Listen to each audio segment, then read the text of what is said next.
또 트럼프 관세에 당했습니다. 지난 두 번은 이랬죠. 금요일에 관세 발표하고 일요일 밤 선물시장 폭락하고 수요일쯤 바닥 찍고 반등. 그럼 이번에도 똑같을까요? 오늘 새벽 5시 완전히 해결됐습니다. 나토와 그린란드 합의 완료. 2월 1일 관세 부과 없습니다. 지난 두 번 똑같은 패턴. 저는 5만 명에게 지금이 매수 타이밍이라고 이야기했습니다. 그리고 다음은 1월 27일 기다리면 됩니다.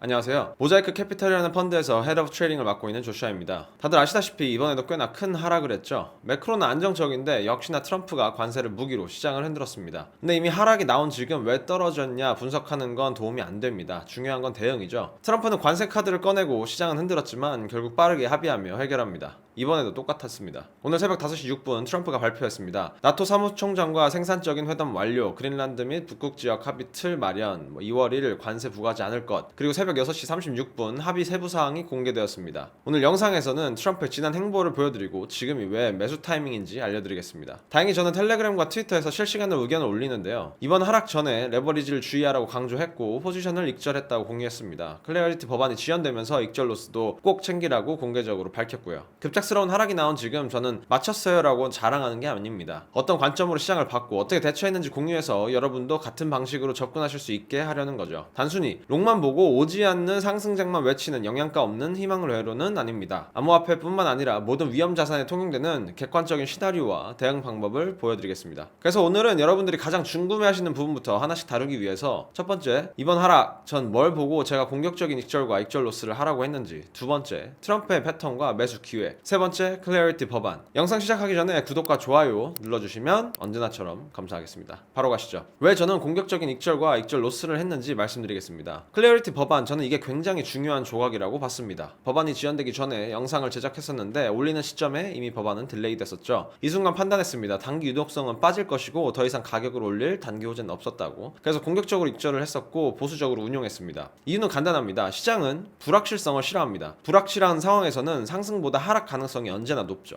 이 원칙은 앞으로도 꼭 기억하시길 바랍니다. 그리고 월요일 그린란드발 관세 이슈로 시장이 다시 조정됐습니다. 매크로발 하락의 경우에는 매크로 이슈가 해결되기 전까지는 바닥을 예측할 수 없죠. 왜냐하면 가격이 아니라 매크로로 트리거됐기 때문입니다. 이게 기본 매매 마음가짐이죠. 하지만 결론적으로는 트럼프는 본인이 시작한 이슈를 본인이 원하는 걸 얻으며 해결합니다. 지난 두 번이 그랬죠. 따라서 이번 조정도 좋은 매수 기회가 될 수 있습니다. 일단 이번 하락의 끝을 알기 위해서는 지난 두 번을 먼저 볼게요. 지난 4월과 10월 관세 이슈가 시장에 큰 서사였을 때 어떻게 움직였는지 보시죠. 패턴은 이랬습니다. 금요일 트럼프가 관세 관련 애매한 메시지를 올립니다. 시장이 떨어지기 시작하죠. 같은 날이나 토요일 25% 이상 대규모 관세를 정식 발표합니다. 주말 동안 트럼프는 계속 관세 위협을 반복하며 심리적인 압박을 최대화하죠. 일요일 밤 선물시장이 열리면 감정적 반응으로 급락합니다. 월요일 화요일에도 압박이 이어지지만 투자자들은 관세가 아직 시행 전이라는 걸 깨닫기 시작하죠. 수요일쯤 저가 매수세가 들어오며 반등합니다. 하지만 다시 빠지죠. 이때가 똑똑한 투자자들이 들어오는 구간입니다. 그 다음 주말 트럼프는 협상 진행 중이라는 긍정적인 메시지를 냅니다. 일요일 밤 선물시장은 그 희망에 급등하지만 월요일 실제 시장에서는 상승폭이 줄어듭니다. 월요일 재무장관 같은 고위 인사들이 TV에 나와 투자자들을 안심시킵니다. 이후 2주에서 4주 동안 무역 협상이 잘 되고 있다는 메시지가 계속 나옵니다. 그리고 마침내 무역 합의를 발표하고 주식시장은 역대 최고치를 찍습니다. 그리고 다시 1번으로 반복되죠. 패턴은 똑같았습니다. 주말 트럼프가 관세 위협을 날립니다. 시장이 폭락하죠. 일요일 밤 선물시장 급락하고 월 화요일 추가 하락하고, 그런데 수요일쯤부터 변화가 생깁니다. 협상 진행 중이라는 메시지가 나오기 시작하죠. 그리고 1, 2주 안에는 합의 발표하고 시장은 바닥을 찍고 강하게 반등합니다. 이번에도 똑같죠. 그린란드 관세 위협 나왔고 며칠 조정했고 빠른 합의했고. 패턴을 아는 사람들은 아마 어제부터 매수했을 겁니다. 그럼 지금 왜 매수해야 할까요? 첫 번째론 관세 문제는 완전히 해결됐습니다. 불확실성이 사라졌죠. 두 번째, 매크로는 전 영상에서 다룬 것처럼 안전합니다. 셋째, 다음 큰 이벤트가 눈앞에 있습니다. 1월 27일 클래리티 법안. 시장은 지금 두 가지를 확인했습니다. 관세 문제는 해결됐고 다음 촉매인 클래리티 법안은 곧 나옵니다. 불확실성은 사라졌고 다음 상승 트리거는 명확한 거죠. 지금 이 포지셔닝 타임입니다. 일봉이 88,000달러를 깨지 않는 이상 매수 의견이죠. 자, 이제 중요한 이야기를 하겠습니다. 1월 27일 이날이 왜 중요한지 아시나요? 상원 농업위원회가 디지털 자산 법안을 투표합니다. 바로 클래리티 법안이죠. 이전 영상에서 1월 15일 마크업을 말씀드렸는데 연기됐습니다. 하지만 더 중요한 날짜가 나왔죠. 1월 27일 상원 투표. 그리고 어제 저녁 11시 32분 트럼프가 다보스 포럼에서 이렇게 말했습니다. 암호화폐 관련 법안에 곧 서명하길 바란다. 패턴이 보이시나요? 관세 해결하고 이제 클래리티 법안으로 시선이 이동하고 있죠. 트럼프는 이미 다음 단계를 준비하고 있습니다. 클래리티 법안이 뭐길래 이렇게 중요할까요? 이전 영상 안 보신 분들을 위해서 간단히 말씀드리자면 현재 미국 암호화폐 시장은 SEC의 증권 규제 때문에 기관들이 마음 편하게 못 들어옵니다. 클래리티 법안이 통과되면 대부분의 암호화폐를 디지털 상품으로 재분류합니다. CFTC의 관할로 넘어가죠. SEC 소송 위협이 사라집니다. 은행, 연기금, 헤지펀드가 본격적으로 들어갈 수 있는 레일이 깔리는 거죠. 톰리는 이렇게 말했습니다. 규제 명확성이 빠진 조각이다. 그게 채워지면 기관들이 수조 달러를 쏟아붓는다. 그때가 2021년 1분기 진짜 불마켓 시작이다. 아크 인베스트먼트의 캐시우드도 같은 이야기를 했습니다. 이 법안에는 4가지 핵심이 있습니다. 첫째, 공직자 크립토 윤리 구정. 정치인들이 어떻게 크립토를 다루는지 명확히 합니다. 둘째는 스테이블 코인 수익 배분. 은행과 기관들이 안심하고 들어올 수 있게 되죠. 셋째로는 디파이 규제 방향. 탈중앙 거래소와 토크나 증권의 룰을 정합니다. 네 번째로는 거래소 및 자산 관리 기준, 전통 금융 수준의 신뢰성을 요구합니다. 이 4가지가 충족되면 기관들은 이제 안전하게 들어와도 되겠다고 판단합니다. 그리고 트럼프는 이미 움직이고 있죠. SEC 의장을 폴 애킨스로 교체했고 이후 현물 비트코인을 CFTC에서 매매 가능하게 만들고 있습니다. 또한 비트코인과 이더리움을 보증금으로 사용하는 파일럿 프로그램도 진행 중이죠. 트럼프는 명확히 압니다. 암호화폐가 AI 다음 먹거리라는 걸. 그리고 1월 27일 마지막 퍼즐 조각이 맞춰지는 거죠. 핵심은 이겁니다. 첫째, 왜 익절했는가? 시장 상방은 단기가 막혀 있었습니다. 클래리티 법안 지연으로 더 이상 단기 호재는 없었고 기관 주도 시장에서 익절이 안정적인 선택이었죠. 지금이 매수 기회입니다. 둘째, 트럼프의 패턴은 명확합니다. 저번에도 그랬고 지금도 그랬습니다. 매크로는 안정적이고 따라서 지금이 매수 기회죠. 셋째, 클래리티 법안은 결국 통과될 겁니다. 저희는 그 법안이 통과되기 전에 포지셔닝을 해야 합니다. 마지막으로 말씀드리겠습니다. 저는 따뜻한 위로보다 현실적인 말을 드리고 싶어요. 지금보다 미래 매매에 도움이 되는 것, 그게 제 스타일입니다. 이 관점이 마음에 드신다면 구독 부탁드리겠습니다. 그리고 실시간으로 움직이는 시장에 대응하기 위해 고정 댓글에 제 시장 뷰를 쓰고 있습니다. 하루 한두 번, 최소 주 5회 이상 업데이트합니다. 유튜브보다 빠르게 대응할 수 있도록 돕기 위한 거죠. 무료로 열어놨으니 관심 있으신 분들은 한번 보시길 바랍니다. 다음 영상 주제가 궁금하시거나 요청 있으시면 댓글 남겨주세요. 감사합니다. 조슈아였습니다.